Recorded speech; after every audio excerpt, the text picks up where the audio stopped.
Teacher যারা থাকেন তারা মানে শুধুমাত্র হাফেজ হয়েছেন মাদ্রাসায় পড়ে, ওইরকম মায়ের খেয়ে হাফেজ হয়েছেন এতটুকু, হয়তো দু একটা ক্লাস কোথাও পড়ছেন এতটুকু।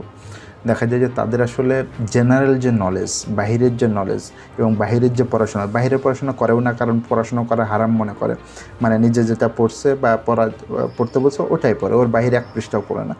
কারণ কি মনে করে যে যদি আমি ইসলামের যে এগুলো আছে এগুলো থেকে যদি অন্য কিছু পড়ে তাহলে এটা হারাম গুনাহের কাজ করতে, যার কারণে পড়েও না। দেখলে বুঝবেন। আমার কাছে মনে হয় আমি যে মার খেয়েছিলাম এটার যদি ভিডিও করা হতো, ছবি তোলা হতো, তাহলে এরকমই হবে, এর কাছাকাছি হবে। হয়তো আমি হসপিটালে ভর্তি হয় নাই, কিন্তু আসলে এর কাছাকাছি লজ্জায় হয়তো দেখাই নাই, কিন্তু এরকম মায়ের বা এর কাছাকাছি মায়ের কিন্তু আমি খাইছি। এবং এমন হয়েছে একটা মায়ের খাইছি দেখা যাচ্ছে 3-4 মাস ওটার দাগ নিয়ে আমাকে চলতে হয়েছে। তাহলে বুঝেন যে একটা মায়ের দাগ 3-4 মাস পর্যন্ত। কেমন আছেন আপনারা? আশা করি ভালোই আছেন। আজকে একটা সেন্সিটিভ একটা বিষয় নিয়ে আপনাদের সাথে কথা বলতে হচ্ছে। বিষয়টা এই জন্য সেন্সিটিভ কারণ বিষয়টা রিলিজিয়াস, কিন্তু আমার কাছে মনে হচ্ছে যে এই বিষয়ে কিছু কথা বলা উচিত আমার জায়গা থেকে। সেটা হচ্ছে যে মাদ্রাসায় যে বিভিন্নভাবে বিভিন্ন কারণে চর্চার, মাদ্রাসায় যে মারধরের যে ব্যাপারটা, এটা অবাস্তব নয়, বাস্তব একটা বিষয়। এবং এই জাতীয় ঘটনা অনেক ঘটে, এমন না যে হঠাৎ করে এক জায়গায় ঘটে গেছে, হঠাৎ করে এক জায়গায় প্রবলেম হয়ে গেছে, এরকম না। এটা অনেক জায়গায় ঘটে এবং সচরাচর ঘটে। যেহেতু আমি পড়ে আসছি, আমি বিষয়টা জানি। এখন বিষয় হচ্ছে যে এটা তো আসলে মানে শাসন যে করা যাবে না এমন না, শাসন কিন্তু করতে হবে। যে কোনো মানুষ সে স্বেচ্ছায় স্ব-আগ্রহে কঠিন কোনো কাজ করবে না, এটাই স্বাভাবিক। আর হিপস করার মতো একটা বিষয়, খুবই কঠিন একটা বিষয়। এই কঠিন বিষয়টা এমন না যে খুব নিজে স্ব-আগ্রহে অনেক পড়াশুনো করে হিপস করে ফেলবে, এটা আসলে স্বাভাবিক না। কাজেই তারা স্ব-আগ্রহে পড়ে ফেলবে, স্ব-আগ্রহে হাফেজ হয়ে যাবে, কোনো ধরনের শাসন করা যাবে না, আমি এটা বলছি না। কিন্তু সব কিছুর একটা লিমিট প্রয়োজন আছে এবং সবার জন্য সব কিছু প্রযোজ্য নয়। এই সিম্পল বিষয়টা বোঝার ঘাটতির কারণেই বড় বড় ধরনের সমস্যা হয়। মানে কোন জায়গায় প্রবলেম আগে বলি, তারপরে এটার সলিউশনটা কী হতে পারে আমি পরে বলছি। প্রবলেমটা হচ্ছে যে অনেক স্টুডেন্ট তাদেরকে ধমক দিলেই তারা ভালো মতো পড়াশুনো করে। অনেক স্টুডেন্টকে দু একটা হয়তো ছোটোখাটো মারধর, যেটা মানে স্বাভাবিক, মানে যেটা পিতামাতাও যেটা করে আর কি। পিতামাতা তো তার সন্তানকে শাসন করে না, কেমন করে, সিম্পল স্বাভাবিক যেই ছোটোখাটো মারধর যেটা আর কি স্বাভাবিক, মানে এটা আসলে আমি তো আর বুঝাইতে পারবো না, এখন তো একজন মার দিয়ে বুঝাইতে হবে, এটা তো আর বোঝানো সম্ভব না। তো যাই হোক, আমার জায়গা থেকে যেটা বলছে যে স্বাভাবিক যে প্রযোজ্য যেটা আছে ওটা হয়তো কারো ক্ষেত্রে প্রয়োজন হতে পারে, সেটা একটা বিষয়। আরেকটা হচ্ছে যে কাউকে ধমকও দেওয়া লাগে না, মায়েরও দেওয়া লাগে না, দেখা যাচ্ছে যে তাকে জাস্ট একটু চোখ গরম করলে সে ঠিক হয়ে যায়। এখন কার সাথে আসলে কেমন করতে হবে, কে আসলে কেমন, এটা কিন্তু বোঝার মতো একটা ক্যাপাবিলিটি আপনার প্রয়োজন। এবং সবাই কিন্তু একরকম না, প্রত্যেকটা স্টুডেন্ট ডিফারেন্ট, প্রত্যেকটা স্টুডেন্টের আচরণ ডিফারেন্ট, প্রত্যেকটা স্টুডেন্টের মানে তার যে বড় হয়েছে তাদের পরিবার ডিফারেন্ট, কাজেই প্রত্যেকটা স্টুডেন্ট আলাদা আলাদা। এখন আলাদা আলাদা স্টুডেন্টকে পড়াইতে হবে আপনাকে আলাদা আলাদা লজিকে, আলাদা আলাদা সিস্টেমে, আলাদা আলাদাভাবে। এটা আসলে কেমনে পড়াবেন? এটা কিন্তু সিম্পল না। একজন ভালো শিক্ষক হওয়া এটা কোনোভাবেই সিম্পল একটা বিষয় না, কিন্তু এটাকে অনেকে ভাবে সিম্পল বিষয়। আমি পড়া দিব, আগামীকাল পড়া পারবে না, মাইর দেব, কঠিন আকারে মাইর দেব, ভয়ে পড়ে আসবে, আবার আগামীকাল আসবে, পড়া পারবে না, আবার আরও বেশি মাইর দেব, তারপরে সে ভয়ে ভয়ে ভয়ে ভয়ে পড়ে আসবে। অনেকে এটা এরকম সিম্পল ভাবে, আসলে বিষয়টা এত সিম্পল না। বিষয়টা আপনার শিক্ষক যে তার ছাত্রের সাইকোলজিক্যাল যে পয়েন্টগুলো এগুলো বুঝতে হয়, যে আমার স্টুডেন্টটা কেমন, তার সাথে কেমন ব্যবহার করলে, কিভাবে তার সাথে আচরণ করলে সে পড়াশুনো করবে, আর এই ছাত্রের সাথে আমাকে কিভাবে বিহেভিয়ার করতে হবে, এই ছাত্রের সাথে কিভাবে বিহেভিয়ার করতে হবে, তার মানে কার সাথে কেমন আচরণ করে পড়াটা আদায় করতে হবে, এই যে লজিক্যাল যে বিষয়গুলো মানে সাইকোলজিক্যাল যে বিষয়গুলো এগুলো আসলে অনেকেই বুঝে না, অনেকেই জানে না। তো যার কারণে দেখা যায় একই ধরনের অ্যাপ্রোচ, একই ধরনের সিস্টেম এটা সবার ক্ষেত্রে অ্যাপ্লাই করতে গিয়ে অনেক সময় বড় ধরনের সমস্যার সৃষ্টি হয়। অনেকে তো অনেক ছাত্রকে যে ঘটনার কারণে আমি এই ভিডিওটা বানাচ্ছি এটা আপনাদের সবার সামনে ইতিমধ্যে চলে গেছে। সেটা হচ্ছে যে একজন ছাত্রকে মার দিয়ে হসপিটালে পাঠাই দিয়েছে। তাকে কেমন মার দিয়েছে আপনারা দেখলেই বুঝবেন, শরীরের অবস্থা কি আপনারা তার ছবি দেখলে বুঝবেন। আমার কাছে মনে হয় আমি যে মার খেয়েছিলাম এটার যদি ভিডিও করা হতো, ছবি তোলা হতো, তাহলে এরকমই হবে, এর কাছাকাছি হবে। হয়তো আমি হসপিটালে ভর্তি হয় নাই, কিন্তু আসলে এর কাছাকাছি লজ্জায় হয়তো দেখায় নাই, কিন্তু এরকম মায়ের বা এর কাছাকাছি মায়ের কিন্তু আমি খাইছি। এবং এমন হয়েছে একটা মায়ের খাইছি দেখা যাচ্ছে 3-4 মাস ওটার দাগ নিয়ে আমাকে চলতে হয়েছে। তাহলে বুঝেন যে একটা মায়ের দাগ 3-4 মাস পর্যন্ত থাকে, তাহলে সেটা কোন পর্যায়ের মায়ের হয় সেটা আমি নিজে খাইছি।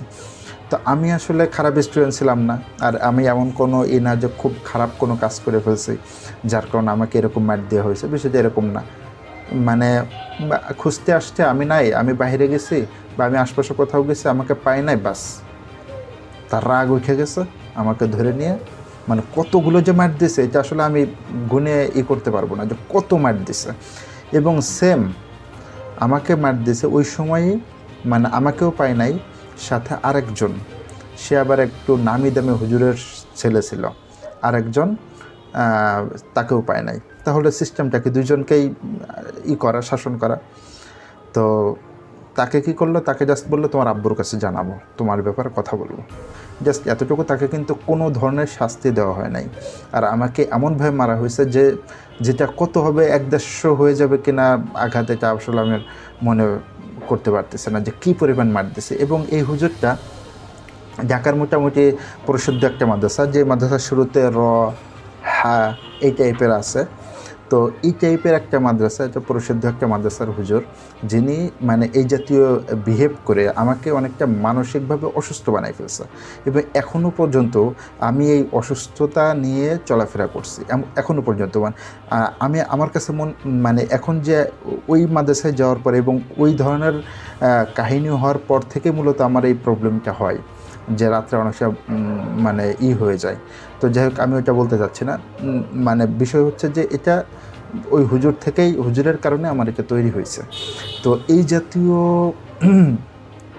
হুজুররা আসলে কেন এমন করে, তারা আসলে কেন এমন আচরণ করে, তারা কেন এমন মারধর করে, কেন এটা করে? বিষয় হচ্ছে যে আপনাকে যদি ছাত্রের সাইকোলজি বুঝে যদি তাকে ভালোভাবে পড়াইতে হয়, তাহলে আপনার নলেজটা, আপনার জ্ঞানটা খুব ডিপ থাকতে হবে এবং আপনার বুঝ শক্তিটা খুব ভালো থাকতে হবে। আপনার পড়াশোনাটা অনেক বেশি বিস্তর থাকতে হবে। শুধু একটা জায়গায় সীমাবদ্ধ থাকলে হবে না, অনেক বেশি আপনার পড়াশোনা লাগবে। তখন হচ্ছে আপনার জ্ঞানটা একটি ভারতের একটা পর্যায়ে আসবে। তখন দেখা যাবে যেগুলো বোঝা যাবে যে কার সাথে কেমন ব্যবহার করতে হবে, কী সিস্টেমে ব্যবহার করতে হবে, কেমন আচরণ করতে হবে, তখন এটা বোঝা যাবে। আর যদি আপনার সিম্পল স্বাভাবিক জাস্ট একটা ক্যাটাগরিতে বা একটা লাইনে পড়াশুনো করছে, সে বাহিরের কোনো পড়াশুনো তার মধ্যে নেই, তাহলে সে আসলে এগুলো বুঝতে পারবে না। সে যে কোনো স্টুডেন্টের সাথে, যে কোনো ছাত্রের সাথে সেম ব্যবহার করবে এবং সে সেম আচরণ করবে। তো এই ক্ষেত্রে আসলে করণীয়টা হচ্ছে বেশিরভাগ যে হাফেজির যে এগুলো বেশিরভাগই হিফজের প্রতিষ্ঠানগুলো থেকে এইগুলো বেশি আসে, এই অভিযোগগুলো বেশি আসে। তো এই ক্ষেত্রে বেশিরভাগ যেটা দেখা যায় সেটা হলো ওই যে টিচার যারা থাকেন তারা শুধুমাত্র হাফেজ হয়েছেন মাদ্রাসায় পড়ে, ওইরকম মায়ের খেয়ে হাফেজ হয়েছেন এতটুকু, হয়তো 2-1টা ক্লাস কোথাও পড়ছেন, এতটুকু। দেখা যায় যে তাদের আসলে জেনারেল যে নলেজ, বাহিরের যে নলেজ এবং বাহিরের যে বাহিরের পড়াশোনা করেও না, কারণ পড়াশোনা করা হারাম মনে করে। নিজে যেটা পড়ছে বা পড়তে বলছে ওটাই পড়ে, ওর বাহিরে 1 পৃষ্ঠাও পড়ে না। কারণ কি মনে করে যে যদি আমি ইসলামের যে এগুলো আছে এগুলো থেকে যদি অন্য কিছু পড়ে তাহলে এটা হারাম, গুনাহের কাজ করতে, যার কারণে পড়েও না। তো এদের সবচেয়ে বড় সমস্যা হচ্ছে শিক্ষা, জ্ঞান। এই জ্ঞান কোত্থেকে আসে ভাই? জ্ঞান তো আসে পড়াশোনা করা থেকে। যারা বই পুস্তক বেশি পড়বে, বিভিন্নভাবে নলেজ গেদার করবে, তাদেরই তো জ্ঞান তৈরি হবে, তাই না? তো তাদের জ্ঞানের অভাব, এই জন্যই তারা মূলত এই জাতীয় আচরণ বা এই জাতীয় বিহেভটা বেশি করে। তো এই ক্ষেত্রে সবচেয়ে বড় করণীয় হচ্ছে যে হিফজের শিক্ষক নিয়োগের ক্ষেত্রে মোটামুটি ভালো পড়াশোনা করে আসছেন, একটু বেসিক নলেজ আছে, জেনারেল মানে হাফেজ সাথে মাওলানা, এবং আমি শুধুমাত্র মাওলানা এটাও আমি একটা যে প্রেফার করি না, মাওলানা হওয়ার সাথে সাথে যে বাহিরের নলেজও গ্যাদার করছে। এটা না যে প্রাতিষ্ঠানিকভাবে অন্য প্রতিষ্ঠানে পড়তে হবে এমন না, কিন্তু পড়াশুনো করছে সে, অন্য বিভিন্ন বই পুস্তক, অন্য জায়গায় বিভিন্ন সেমিনার, বিভিন্ন বাহিরের সাথে চলাফেরার কারণে যার বাহ্যিক এবং জাগতিক নলেজও যার মধ্যে আছে, যে আসলে শুধুমাত্র শব্দটাই বোঝে না এবং শব্দটার আনুষঙ্গিক যে বিষয়গুলো আছে সেটাও সে বোঝে। যেটা আমি বোঝাতে চাচ্ছি যে যার আনুষঙ্গিক নলেজ ভালো আছে, এরকম মানুষদেরকে যদি হিফজের ক্ষেত্রে প্রাধান্য দেওয়া হয় তাহলে আশা করি এই প্রবলেমগুলো অনেকটাই কমে আসবে। এবং এটা শুধু তো মাদ্রাসার সাথে সম্পৃক্ত নয়, স্কুলেও তো অনেক সময় মারধরের অভিযোগগুলো আসে। তো সব ক্ষেত্রে একই নিয়ম যে শিক্ষা এবং আনুষঙ্গিক বুঝ এবং ছাত্রদের সাথে, মানে শুধুমাত্র একজন কোথাও পড়ে আসছে, পাশ করে আসছে, তাকে শিক্ষক হিসেবে নিয়োগ দিয়ে দিবেন, বিষয়টা এরকম না।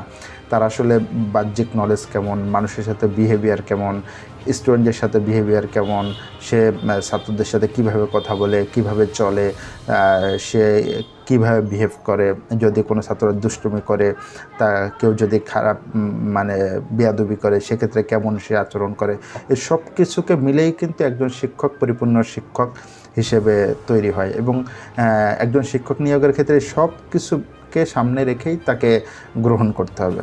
এমন না যে সে ভালো পড়াশোনা করছে অথবা কোথাও একটা জায়গা থেকে পড়ছে বাস তাকে নিয়ে নিতে হবে, এমন না। বরং শিক্ষক তো আসলে শুধুমাত্র শব্দের না, একজন শিক্ষকের মাধ্যমে একটা মানুষ গড়ে ওঠে। কাজে আনুষঙ্গিক আরও অনেক বিষয়কে দিয়েই আসলে শিক্ষক নিয়োগের ক্ষেত্রে যাচাই বাছাই করতে হবে, এটা আমি মনে করি। কারণ আমি মাদ্রাসায় পড়াশোনা করছি, আমি মোটামুটি অনেকগুলো খারাপ অভিজ্ঞতার সম্মুখীন হয়েছি, যেটা আমি মনে করি যে আমার নেক্সট জেনারেশন যারা আছেন তারা যেন এই জাতীয় খারাপ অভিজ্ঞতার সম্মুখীন না হয়।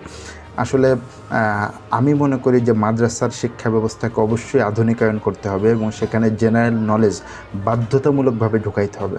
কেন বাধ্যতামূলক? কারণ জেনারেল নলেজ যদি না ঢুকে তখন এরা এরকমই থাকবে। মানে এই শিক্ষা কার্যক্রম যদি চেঞ্জ না করা হয় তাহলে তাদের মধ্যে যে অশিক্ষিত মনোভাব, মূর্খতাপূর্ণ যে আচরণ, এগুলোর থেকে তারা আসলে বের হতে পারবে না। এবং বের হতে না পারলে কী হবে, অনেকেই যারা ইসলামকে ভালোবাসে, ধর্মীয়কে ভালোবাসে, তারা দেখা যাবে ওগুলোতে দিবে, দেওয়ার পরে তাদের সন্তানও দেখা যাবে যে ওই রকম হয়ে যাবে।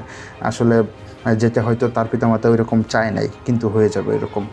তো এতে দেখা যাবে তাদের সন্তান, মানে তারা তো গেছেই, তাদের সন্তানের উপর খারাপ প্রভাব পড়বে এবং এখান থেকে কিন্তু একটা পরম্পরা জারি হবে। সে তার সন্তানকে ওগুলো শেখাবে, সে তার সন্তানকে এইভাবে চলতে থাকবে। এবং এই শিক্ষা কারিকুলাম দিয়ে বর্তমান যেটা আধুনিকায়ন না, মানে আগের যে কারিকুলাম, এটা দিয়ে আসলে শুধুমাত্র পড়াশোনাটাই হবে। এটার মাধ্যমে ইসলাম যে একটা ক্ষমতার, ইসলাম যে একটা শক্তিশালী একটা বিষয়, এবং এটা ইসলাম যে অন্য সবার থেকে উন্নত হয়ে থাকবে, সমুন্নত হয়ে থাকবে, ইসলাম যে অনেক বড় একটা কিছু, ইসলাম যে নত হয়ে থাকার জন্য না, ইসলাম যে শুধুমাত্র এতিমখানার মধ্যে সীমাবদ্ধ না, ইসলাম যে শুধুমাত্র দান নেওয়ার ক্ষেত্রে সীমাবদ্ধ না, এই সমস্ত বিষয়গুলো বের হবে না, এই সমস্ত বিষয়গুলো থেকেই যাবে।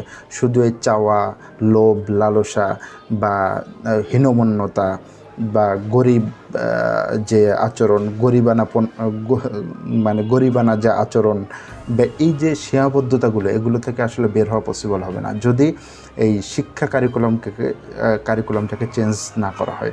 আমি বলছি না যে সম্পূর্ণ জেনারেল করে দিতে, আমি বলছি যে অবশ্যই ইসলামী শিক্ষাটা তো যেহেতু মাদ্রাসা প্রাধান্য অবশ্যই থাকবে, সেখানে খুব গুরুত্বপূর্ণভাবে থাকবে, জেনারেল নলেজগুলো থাকবে, এবং সেটা মোটামুটি বেসিক নলেজটা যেন সে গেদার করতে। বেসিক অনেকে ভাবে যে আমি তো বাংলা পড়তে পারি, ইংলিশ পড়তে পারি, আমি তো বেসিক নলেজ, মানে এটা কোনো কথা নয়। মানে এই জাতীয় কথা তো তারাই বলে যারা আসলে পড়াশোনা করে না।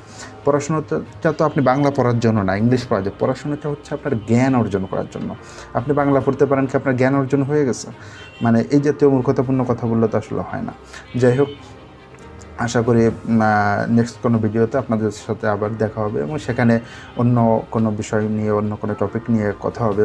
সে পর্যন্ত সকলে ভালো থাকবেন। আসসালামু আলাইকুম।